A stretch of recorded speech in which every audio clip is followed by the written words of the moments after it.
discuss smoothing techniques to how to take care of some of these issues which we face in underestimating some of the probabilities, and some of the probabilities we are overestimating.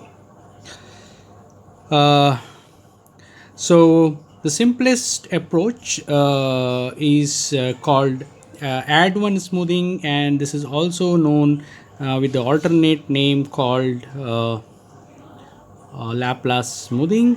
You may have seen in some other machine learning examples, machine learning problems where this kind of Laplace smoothing has been used. So again, the idea here is that whenever you have a situation where some of these counts are 0, so you make sure that the numerator should not become 0, and what you do is that you give everything a free count, and then you add with the 1. And since we are adding, so that means that for every possible word we are having this, we are adding additional count with the 1. So to make sure that this remains as a probability, we in the denominator we add the size of the vocabulary here. So that's the add one smoothing, and it's a generalized version is where you add delta, which lies between 0 and 1, and then you accordingly you have take care of the denominator. So this is generalized version, but often people have seen that this add one smoothing or the generalized version does not work so well. So there are some other techniques which generally is being used. So if you are interested to understand that what's wrong with this additive smoothing, you can look into this work by Gale and Church, that they have done some of the analysis of that what happens if you use this kind of smoothing techniques. So what now we can do? So let's try to understand with the help of an example here that how we can take in help of lower order models. So if you are considering the bigram model, and if we have a scenario where the two bigrams, the counts corresponding to the two bigrams, W1, W2 and W1, W2 prime is 0.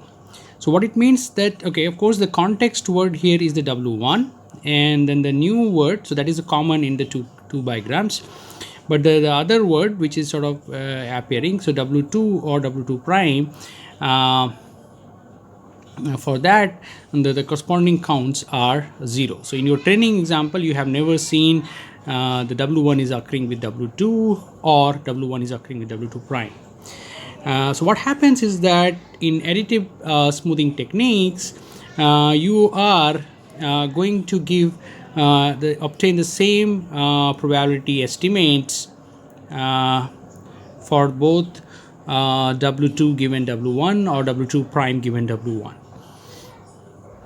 But just assume that if there is a less chance of occurring W2 prime, so the W2 prime is the very rare word compared to W2, so then maybe we can expect that the probability estimates for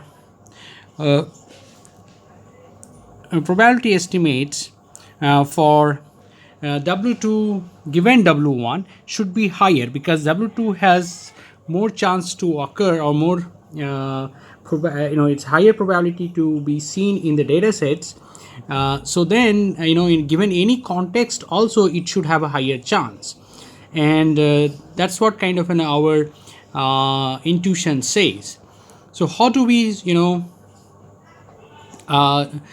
do that?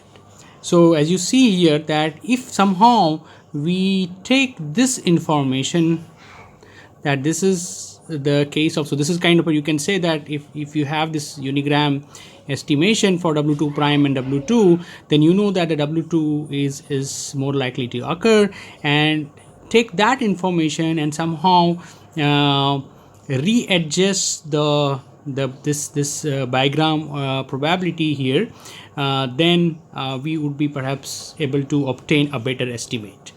So with this objective, there are the two different methods. The linear interpolation models or the discounting models are there. So I'm going to discuss these two models, but there are plenty of work along this direction has happened, and maybe you can look into the reference chapter from Joravsky book, or I will also share another note from Michael Collins. So Michael Collins actually discussed only these two methods, but then there are more methods related to this kind of smoothing techniques, and a glimpse of it, those methods are available in Joravsky book.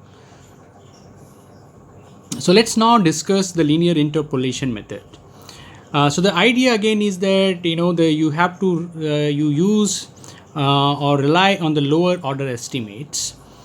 See, for example, the unigram estimates are the well defined and are generally greater than 0. So if you go back and no, I think I'm not written here, but if you let's go back here, the unigram estimates, if we look at, then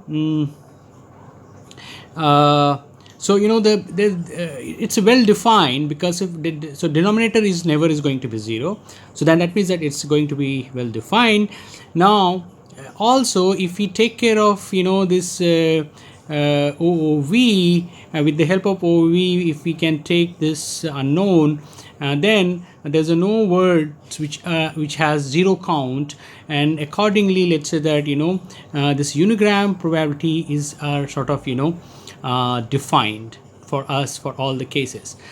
On the other hand, maybe the trigram may be 0, or it may not be even well defined because the denominator becomes 0.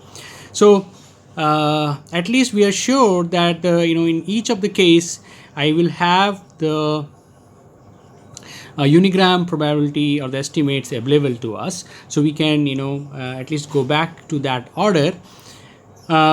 But of course, since it ignores the context, as we have also seen in the last lecture examples, that unigram models has a very high perplexity, and when you try to generate the text, generally often it does not make much sense. So because it generally it completely ignores the context, and that is why.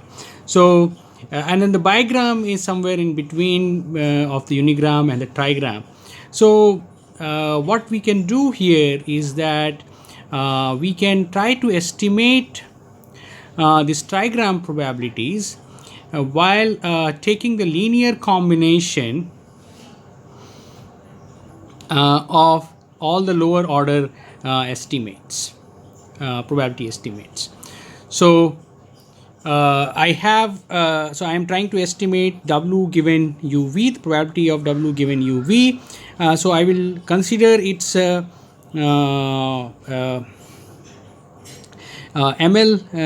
the maximum likelihood estimate of this trigram, plus I will take this the bigram probability estimate, and then I will take the unigram probability estimates, and then I just take the sort of the linear combination of it and weight it with some parameters here in such a way that all of these lambda i's are greater or equal 0, and the summation of this is equal to 1.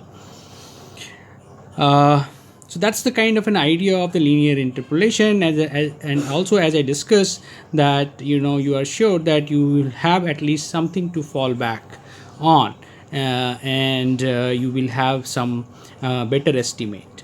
So now in the case where these you cannot define the maximum likelihood estimate for a trigram, either because the count is 0 or the denominator is 0, so it's not well defined. So you can always get something, some non-zero estimate coming out from this component, the third component, unigram component. So if that is the case, you can easily verify that this new the estimate is basically is a probability distribution. That is, you only have to show that for all possible combination of these trigram, this is equal to 1. Now the question is that how we are going to estimate these lambda i's. We have these development, or what you call the validation set, or the held out data, and what we are going to do is that again we will use our old friend maximum likelihood estimate. The log likelihood would be given like this.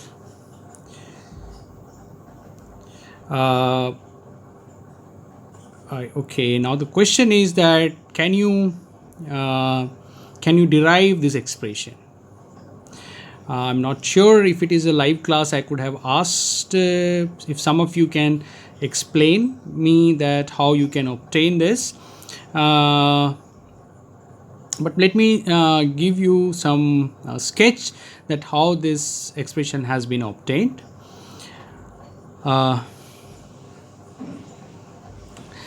So again, this expression, let's look into this way, that you have your validation data set, and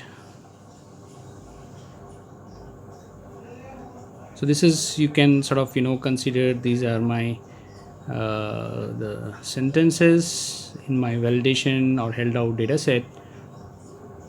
Okay, now what I am going to do is before let's say go into that. So as I said, I think the last class also I have asked you that what is the definition of the likelihood. So the likelihood is basically says that which of these parameters has actually generated this data. Okay, and that is basically defined as the probability of the data given that particular theta.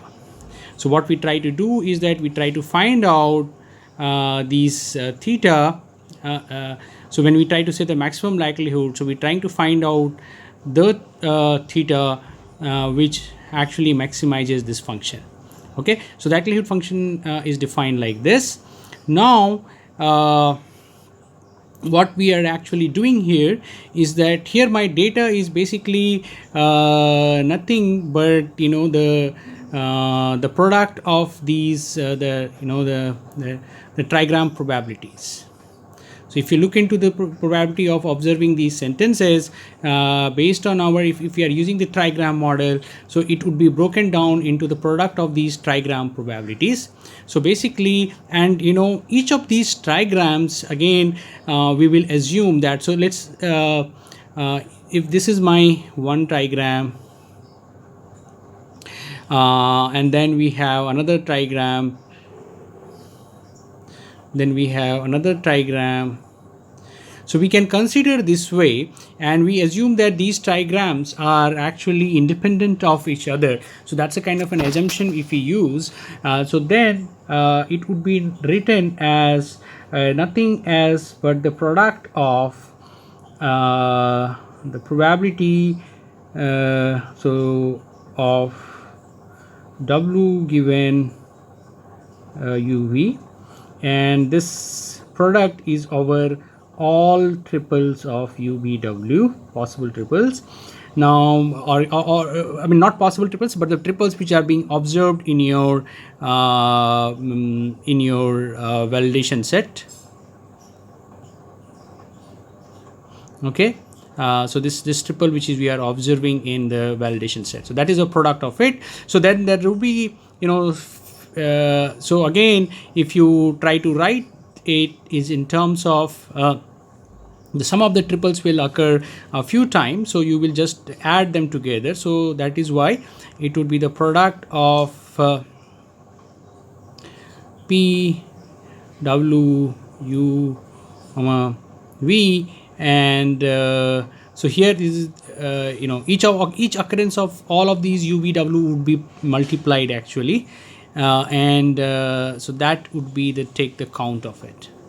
so UVW. Okay, so that's what it actually comes out here, the likelihood function. And then if you take the log, then that is what actually what you see is here.